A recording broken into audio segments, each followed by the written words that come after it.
O novo SBT é igual ao velho? Dia 13 de dezembro estreou o canal SBT News e a cerimônia de abertura já começou cercada de polêmicas. Na internet, muitas pessoas criticaram duramente o SBT e a família Bravanel. Disseram que a família abandonou os valores de Silvio Santos e que a emissora não é mais a mesma. O evento teve a presença de políticos, incluindo o ministro do STF, Alexandre de Moraes, que discursou politicamente e também foi aplaudido pela direção da casa. Mas vamos avaliar. Será que houve mudanças de valores ou será que o SBT está fazendo apenas o que sempre fez? Para responder isso, precisamos voltar no tempo. Vamos analisar como o Império foi construído, as vezes em que o SBT apoiou políticos, pediu favores ou usou recursos públicos. Vamos ver quem Silvio Santos apoiou pessoalmente e, principalmente, vamos assistir às promessas políticas de Silvio Santos quando ele tentou ser presidente. Muitos não sabem como nasceu o SBT. Uma emissora de TV não abre apenas por vontade, dinheiro ou mercado livre. Na Globo e na Tupi, ele comprava horários para vender seus programas. Diferente de outros apresentadores que recebiam salário, Silvio pagava a emissora.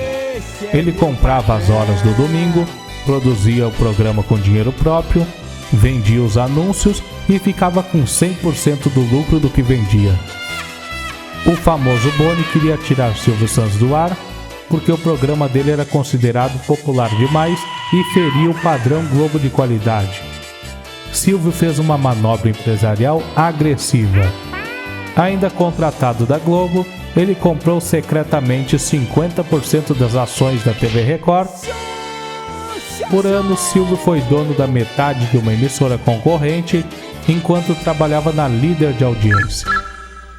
O SBT não foi o primeiro presente do Estado. O primeiro foi a TVS do Rio de Janeiro em 1975. O governo militar do general Geisel abriu licitação. Silvio Santos entrou na disputa contra gigantes como o Jornal do Brasil. O argumento do Silvio era ótimo. Ele prometeu uma TV focada em entretenimento e alegria, sem jornalismo crítico. Geisel assinou a concessão em 1975. Foi ali que nasceu o modelo: entretenimento para o povo. Mas era uma TV que era só do Rio. Silvio Santos saiu da Globo bem. Agora ele estava com o programa dele passando na Record, Tupi e TVS. O SBT Nacional só existe por uma decisão política do general Figueiredo. A concessão foi assinada ao vivo. Ato inédito.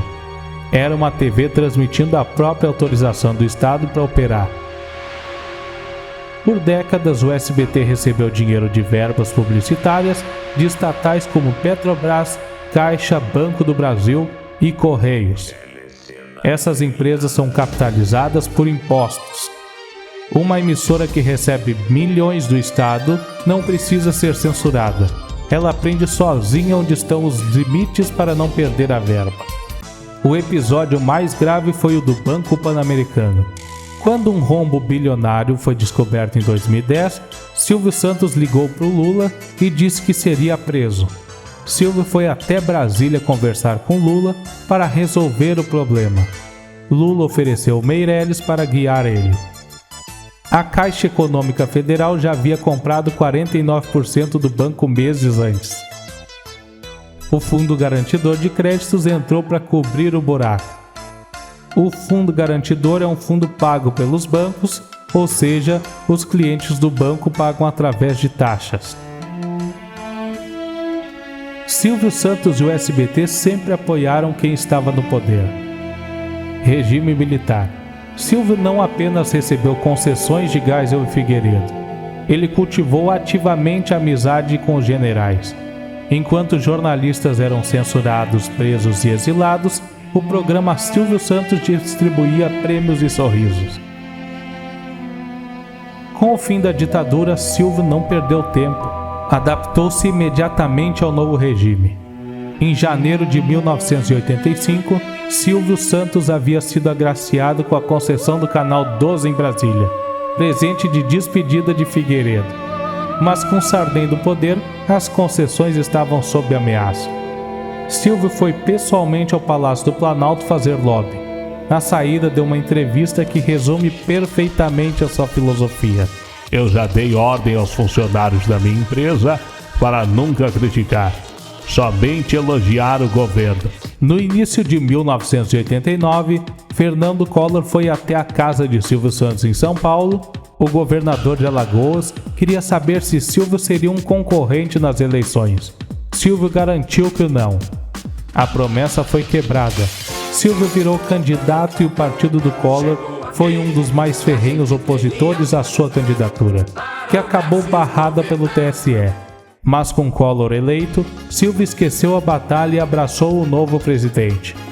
Em 1990, recebeu a ministra da Economia Zélia Cardoso em seu programa e deu apoio integral ao Plano Collor, o mesmo plano que um mês depois confiscaria a poupança dos brasileiros.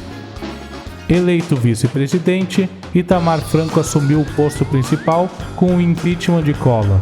Silvio fez o que sempre fez: abraçou o novo ocupante do Planalto.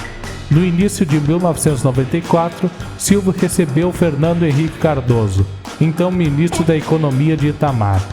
Fernando Henrique Cardoso foi apresentado ao grande público e teve a chance de explicar como funcionaria o URV. Silvio aplaudiu.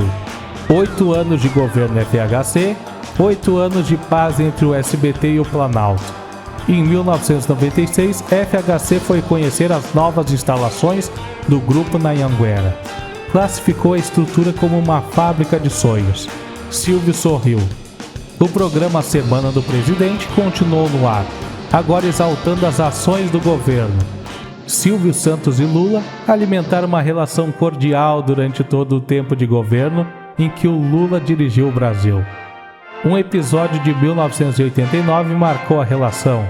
Silvio Santos nunca esqueceu.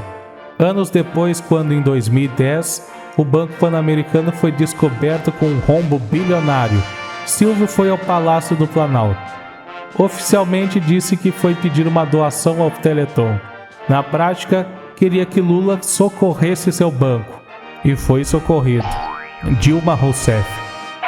Em 2014, Silvio esteve pessoalmente com a Dilma durante o debate eleitoral promovido pelo SBT. Tratamento cordial como sempre.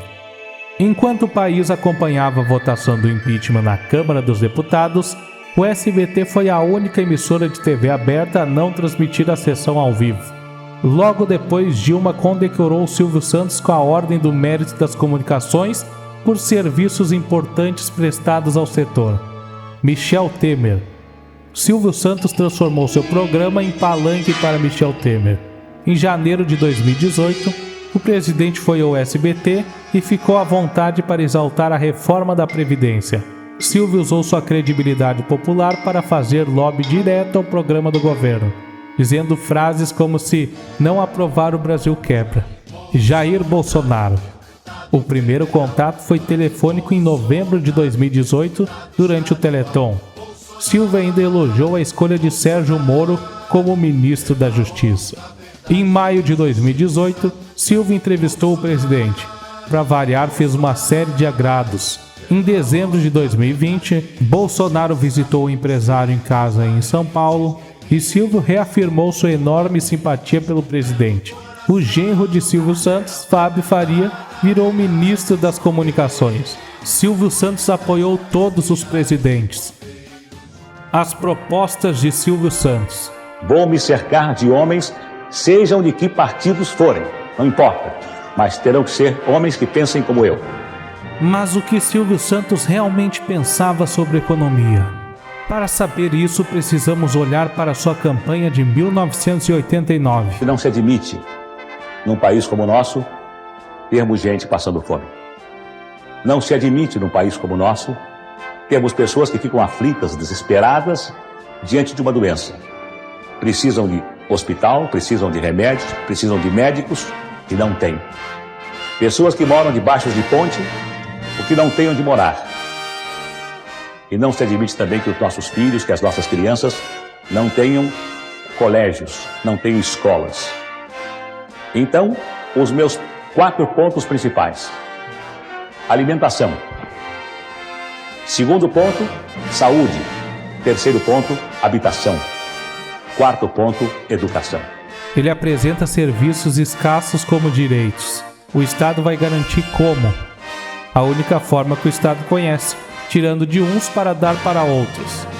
Serviços não são direitos, só existem 3 direitos legítimos: vida, livre mercado e propriedade. Quando o Silvio diz que a alimentação é um direito, ele está dizendo que você tem direito ao trabalho do agricultor sem pagar voluntariamente. Eu pretendo imediatamente fazer com que melhore a alimentação do nosso povo, melhore as condições de saúde do nosso povo, melhore as condições de habitação do nosso povo, melhore as condições de educação do nosso povo. Eu pretendo imediatamente atacar a inflação, diminuir a inflação, e eu pretendo imediatamente aumentar o salário mínimo. Ele nunca diz de onde que vai vir o dinheiro. Só existe 3 fontes: imposto, que é roubo, inflação ou dívida. O Silvio vendia a ilusão que os recursos caíam do céu com uma caneta mágica. Você sabe o que é reforma social? Você sabe o que é justiça social? Eu também não sabia. Mas reforma e justiça sociais é o que eu pretendo fazer.